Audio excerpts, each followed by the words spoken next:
Hi friends, welcome back to మాటే మంత్రం Telugu audio stories. అందరికీ నమస్కారం అండి. ఈరోజు మనం చదువుకోబోయే కథ ప్రేమగా మారిన పంతం 29వ భాగం. ఫ్రెండ్స్, ఏమీ అనుకోకండి, ఈరోజు చాలా చిన్న అప్డేటే ఇస్తున్నాను. నిన్న చెప్పాను కదా, ఫీవర్ తర్వాత పెయిన్స్ చాలా ఎక్కువయ్యాయని. చాలా ఇబ్బందిగా ఉంది. అసలు వద్దనుకున్నాను, కానీ ఒకరోజు స్టోరీ ఇచ్చి ఒకరోజు మానేస్తే మీరు మళ్ళీ ఫీల్ అవుతున్నారని కష్టపడి ఈ చిన్న స్టోరీని రెడీ చేశాను. ఏమీ అనుకోకుండా ఈరోజుకి అడ్జస్ట్ అవ్వండి. సరే, ఇక కథలోకి వెళ్దామా? ప్రేమగా మారిన పంతం 29వ భాగం. ఏంటి బావా, నిద్రపోతున్నావు అనుకున్నాను, పోలేదా అంటుంది పైకి వచ్చిన శశి. నువ్వు పక్కన లేకపోతే నిద్రలే పడుతుంది అంటూ ఆమెను బెడ్ పైకి లాగాడు. ఒక్క ఉదుటిన వెళ్ళి అతని గుండెలపై పడింది. ఆమె చుట్టూ చేతులు వేస్తూ, నేను ఇంట్లో ఉంది నిద్రపోవటానికి కాదు, నువ్వు ఇంట్లో ఉన్నావని, నీకోసమే ఉన్నాను అన్నాడు. ఆమె పెదవులను అందుకొని ఉక్కిరి బిక్కిరి చేస్తూ. నాకు తెలుసులే అంటుంది కొంటిగా కన్నుగీటుతూ అతన్ని అల్లుకుపోయి. నా మీద కోపం రాలేదా అన్నాడు ఆమె మెడపై ముద్దు పెడుతూ. కోపం రాలేదు, బాధేసింది అంది.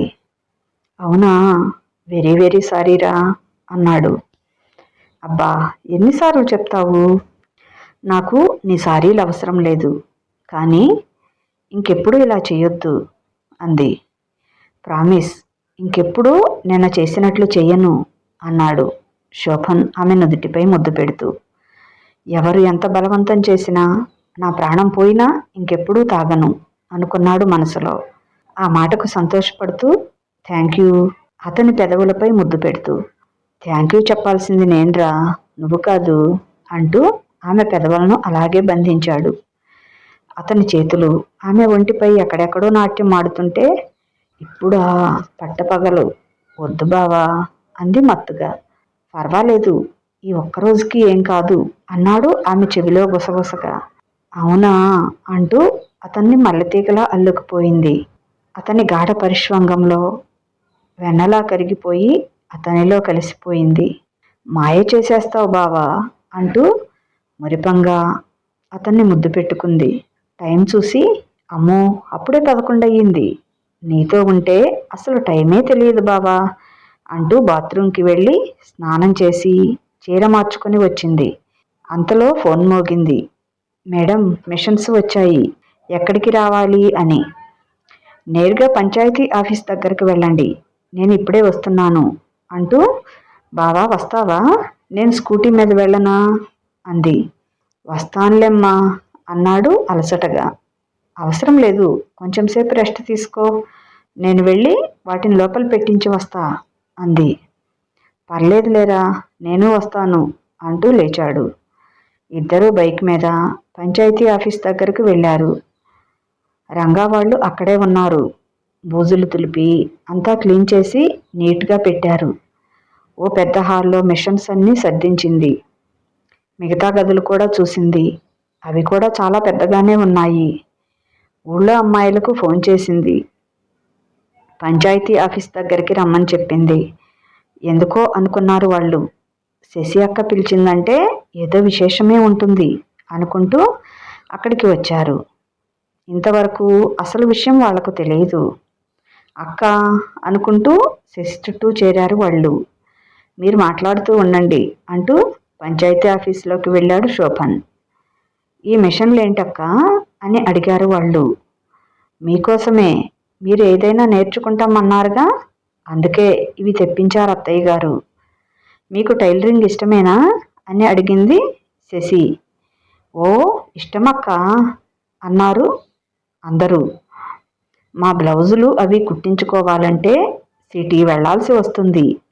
మన ఊర్లో మంచి టైలరే లేరు, ఆ ముసలి మస్తాన్ తప్ప. అతనికేమో మోడల్గా బ్లౌజులు కుట్టడం రాదు. మేమే టైలరింగ్ నేర్చుకుంటే ఇక దిగులే ఉండదు అన్నారు. అత్తయ్య గారు మీకోసం ఇంకొక సర్ప్రైజ్ కూడా రెడీగా ఉంచారు. ఓన్లీ టైలరింగ్ మాత్రమే కాదు, cake making, beautician course, chocolate making కూడా నేర్పిస్తారట. మీరు ఎవరికి ఏది ఇష్టమైతే అది నేర్చుకోవచ్చు అని చెప్పింది శశి.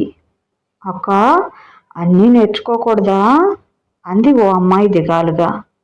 నాకు అన్నీ ఇష్టమే, నేను అన్నీ నేర్చుకోవచ్చా అని అడిగింది. టైం సరిపోవాలి కదా దుర్గా, నీకు అంత నేర్చుకోవాలని ఉంటే ఒకదాని తర్వాత ఒకటి నేర్చుకో. కేక్ మేకింగ్, చాక్లెట్ మేకింగ్ త్వరగానే వస్తాయి. కేక్ డెకరేషన్ కొంచెం ఆలస్యం అవుతుంది, అది మీలో ఆర్టుని బట్టి వస్తుంది. బ్యూటీషియన్ కోర్స్ అయితే పూర్తిగా నేర్చుకోవాలంటే చాలా టైం పడుతుంది. టైలరింగ్ అయినా మీ ఇంట్రెస్ట్ను బట్టి 3 నుంచి 6 నెలల వరకు పట్టవచ్చు. మీ ఇష్టం ఏది ఎంచుకుంటారో. 2 కోర్సులైనా ఒకేసారి నేర్చుకోవచ్చు. టైలరింగ్ క్లాసులు ఉదయం, మిగతావి మధ్యాహ్నం ఉంటాయి. టైలరింగ్ నేర్చుకుందాం అనుకునేవాళ్ళు ఉదయం 9 గంటలకల్లా ఇక్కడ ఉండాలి అంటుంది. 2 మా వల్ల కాదు అనుకుంటే ఒకదాని తర్వాత ఒకటి మీకు ఇంట్రెస్ట్ ఉన్నవి నేర్చుకోండి. ఏదైనా సరే శ్రద్ధ పెట్టి నేర్చుకోండి. తర్వాత ఎగ్జామ్స్ పెడతారు. మీరు వాటిలో పాస్ అయితే మీకు సర్టిఫికెట్స్ కూడా ఇస్తారు. టైలరింగ్లో పాస్ అయితే సర్టిఫికెట్తో పాటు మిషన్ కూడా ఫ్రీగా ఇస్తాం అంటుంది. థ్యాంక్స్ అక్క అంటారు అందరూ ముక్త కంఠంతో, తాము ఏం నేర్చుకోవాలో అని ఆలోచించుకుంటూ. మొత్తం ఎంతమంది ఉంటారు అంటుంది శశి. ఓ 30 మంది దాకా ఉన్నామక్క. ఫ్రీగా నేర్పుతామంటే పెళ్ళైన వాళ్ళు కూడా చాలామంది నేర్చుకునే వాళ్ళు ఉంటారు. మొత్తం 50 మంది పైనే అవుతారనుకుంటా అక్క అంది అక్కడ ఉన్న ఓ అమ్మాయి. సరే, రేపు ఊర్లో దండోరా వేయిద్దాం, నేర్చుకోవాలనుకున్న వాళ్ళు వస్తారు అంటుంది శశి. సరే అక్క, రేపు ఉదయమే వస్తాం అనుకుంటూ వాళ్ళంతా వెళ్ళారు. శోభన్ ఎక్కడికి వెళ్ళాడు, ఇంకా రాలేదు, ఫోన్ చేద్దాం అనుకుంటూ ఫోన్ తీసింది. రాంబాబు నుంచి 3 మిస్డ్ కాల్స్ ఉన్నాయి. ఎందుకు చేశాడు, ఫోన్ సైలెంట్లో ఉంది, చూసుకోలేదు నేను అనుకుంటూ రాంబాబుకి కాల్ బ్యాక్ చేసింది. ఏంటి రాంబాబు ఫోన్ చేశావు, నేను చూసుకోలేదు, సైలెంట్లో ఉంది అంటుంది. అది అది వదిన, వాళ్ళు వచ్చారు వదిన అన్నాడు ఆత్రతగా. ఎవరు రాంబాబు, ఎక్కడికి వచ్చారు అంటుంది శశి. అదే వదిన, ఆ ఎదవలే అన్న స్నేహితులు, వాళ్ళు వచ్చారు అన్నాడు. అవునా, ఏమన్నారు, ఇంకా అక్కడే ఉన్నారా అంటుంది శశి. లేదు వదిన, అన్న కోసం అడిగారు. ఈరోజు అన్న రాలేదు, ఏదో పని ఉందంట, రాడు, మీరు వెళ్ళండి అని చెప్పాను. నువ్వెవడవిరా, పని వెదవి, మమ్మల్ని వెళ్ళమని చెప్తావా, ఎంత ధైర్యం నీకు అంటూ నన్ను ఇంకా చాలా తిట్టారు వదిన.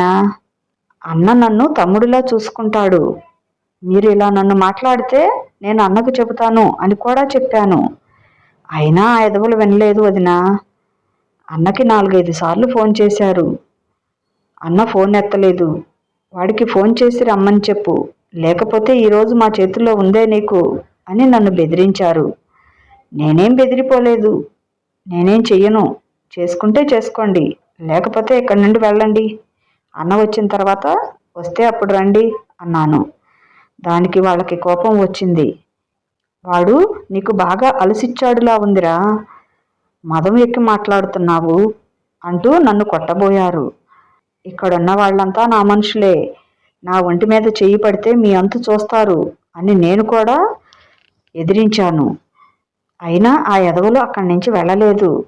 నిన్న మొన్న అన్నని లాక్కెళ్ళారు. ఆ అలసు చూసుకొని ఈరోజు ఏకంగా మందు సీసాలు కూడా వెంట తెచ్చారు. ఇక్కడే కూర్చొని తాగబోతే, మీరు ఇక్కడ కూర్చొని తాగారంటే నేను ఒప్పుకోను, ముందు మీరు వెళ్ళండి అని అరిచాను. ఏంట్రా నువ్వు మమ్మల్ని చేసేది అంటూ వాళ్ళు అక్కడే కూర్చొని సీసాలు తీశారు. మీరు ఇక్కడి నుంచి వెళ్తారా, పెద్దమ్మ గారికి ఫోన్ చేయమంటారా అన్నాను. ఆ దెబ్బకి పెద్దమ్మ గారి పేరు చెప్పేటప్పటికి ఎదవలు పారిపోయారు. నీ పని రేపు వాడు వచ్చిన తర్వాత చెప్తాంరా, ఇప్పుడు కాదు అనుకుంటూ అక్కడి నుంచి వెళ్ళిపోయారు అని చెప్పాడు రాంబాబు. అవునా రాంబాబు, నువ్వు జాగ్రత్తగా ఉండు, ఒక్కడివే ఎక్కడికి వెళ్ళకు, అసలే తాగుబోతు వెధవలు, దారి కాచి ఏమైనా చేస్తారు, జాగ్రత్తగా ఉండు అని చెప్తుంది శశి. ఆ ఎదవలు నన్నేం చేస్తారులే వదినా, అన్ననే, ఆ ఎదవలతో కలవకుండా చూడు వదినా నువ్వైనా అంటాడు రాంబాబు. సరేలే రాంబాబు అంటుంది శశి. వదినా, ఈ విషయం అన్నకి చెప్పాలా వద్దా అన్నాడు రాంబాబు. చెప్పు రాంబాబు, లేకపోతే వాళ్లే నీ మీద ఉన్నవి లేనివి చెప్తారు. మీ అన్నకి కూడా తెలియాలిగా వాళ్ళు ఎలాంటి వాళ్ళో. ఇంకెప్పుడు వాళ్ళని షెడ్ల దగ్గరికి కానీ తోట దగ్గరికి కానీ రానివ్వద్దు అని చెప్పు అంటుంది శశి. సరే వదిన, అలాగే చెప్తాను అంటూ ఫోన్ పెట్టేస్తాడు రాంబాబు. శోభన్కి ఫోన్ చేస్తుంది. ఇక్కడే ఉన్న పంచాయతీ ఆఫీసులో అంటూ మధ్యలో తలుపు తీసుకొని వచ్చాడు. ఇక్కడే ఉన్నారా? ఇంకా ఈ తలుపు అటు గడియ ఇటు గడియ వేపించేద్దాం. ఇక్కడ ఉండేది అంతా ఆడపిల్లలు కదా, పంచాయతీ ఆఫీస్కి పని మీద ఎంతోమంది వస్తుంటారు అంది శశి. ఆ విషయమే చెప్పి వస్తున్నాను నేను అన్నాడు శోభన్ లోపలికి వచ్చి తలుపు గడిపెడుతూ. అయిపోయిందా ఇక్కడ పని, వెళ్దామా అన్నాడు. అయిపోయింది, వెళ్దామండి అంది శశి. ఎంతమంది అవుతున్నారు నేర్చుకునే పిల్లలు అన్నాడు శోభన్. సుమారు ఓ 40-50 మంది వరకు ఉండొచ్చు అంది శశి. అవునా, మన ఊళ్ళో అయితే అంతకంటే ఎక్కువ ఉండర్లే. ఎలాగూ కోచింగ్ సెంటర్ పెడుతున్నాం కనుక మన చుట్టుపక్కల ఊళ్ళలో కూడా దండోరా వేయిస్తే అక్కడి నుంచి కూడా ఎవరైనా నేర్చుకునే వాళ్ళు ఉంటే వస్తారుగా అన్నాడు శోభన్. అవును బావా, నాకు తట్టనే లేదు. సాయంత్రం వీరయ్యని పిలిచి చెబుదామా అంటుంది. వీరయ్య ఒక్కడే ఎన్ని ఊళ్ళు తిరుగుతాడు, నేను ఫోన్ చేసి చెప్తాలే. ఏ ఊర్లో వాళ్ళు ఆ ఊర్లోనే చెప్తారు అన్నాడు. సరే బావా, మన ఊర్లో కూడా దండోరా వేయించు, ఎవరైనా నేర్చుకోవాలనుకున్న వాళ్ళు వస్తారు అని చెప్తుంది శశి. అక్కడ తాళం వేసి ఇద్దరూ బయలుదేరతారు. ఇద్దరూ ఇంటికి వెళ్ళి భోంచేసి రూమ్కి వెళ్తారు. కాసేపు రెస్ట్ తీసుకో బావా, రాత్రి కూడా నిద్రలేదు అంటుంది శశి. నువ్వు మేల్కొనే ఉన్నావుగా రాత్రంతా, కాసేపు నువ్వు కూడా పడుకుందువు గానీరా అంటాడు. లేదు బావా, నేను ఎమ్మెల్యే గారికి ఫోన్ చేసి వస్తాను. మెటీరియల్ అంతా ఎప్పుడు పంపిస్తారో అడుగుతాను, తర్వాత వస్తాను, నువ్వు పడుకో అంటూ బయటికి వెళ్తుంది. ఎమ్మెల్యే గారి పిఏకి ఫోన్ చేస్తుంది. ఇక్కడికి కోర్సులకి కావలసిన మెటీరియల్ ఎప్పుడు పంపుతారు అని. రేపు ఉదయం వస్తాయి మేడం అని చెప్తాడు. సరే, ఎల్లుండి ఉదయం 10 గంటలకు మంచిదని పూజారి గారు చెప్పారు. ఎమ్మెల్యే గారు ఆ టైం కల్లా ఇక్కడికి వచ్చేట్టుగా చూడండి, తర్వాత దుర్ముహూర్తం వస్తుంది అని చెప్పింది. సరే మేడం, 10 నిమిషాల ముందే అక్కడ ఉండేటట్లుగా నేను చూసుకుంటాను అని చెప్తాడు అతను. థ్యాంక్స్ అండి, విషయం గుర్తుంచుకోండి, మర్చిపోకండి అని చెప్పి ఫోన్ పెట్టేస్తుంది. రూమ్లోకి వచ్చేటప్పటికి శోభన్ నిద్రపోతూ ఉంటాడు. అంతలో శోభన్ ఫోన్ రింగ్ అవుతుంది. శోభన్ని చూస్తే మంచి నిద్రలో ఉన్నాడు. సరే, ముఖ్యమైన వాళ్ళైతే లిఫ్ట్ చేసి మాట్లాడదాం, లేకపోతే సైలెంట్లో పెడదామని ఫోన్ చేతిలోకి తీసుకుంటుంది. అంతలో కాల్ ఆగిపోయింది. పేరు చూస్తే శ్రీను అని ఉంది. 12 గంటల నుంచి వెంటనే 4-5 సార్లు మిస్డ్ కాల్స్ ఉన్నాయి. ఇప్పుడు మళ్ళీ 2 సార్లు ఉన్నాయి. రాంబాబు చెప్పిన వాళ్లే అయి ఉంటారు అనుకుంది శశి. మళ్ళీ చేస్తే మాట్లాడదామని ఫోన్ అక్కడ పెట్టింది. మళ్ళీ ఫోన్ రింగ్ అవ్వలేదు. శోభన్ వాళ్ళ ఫోన్ ఎందుకు ఎత్తలేదు?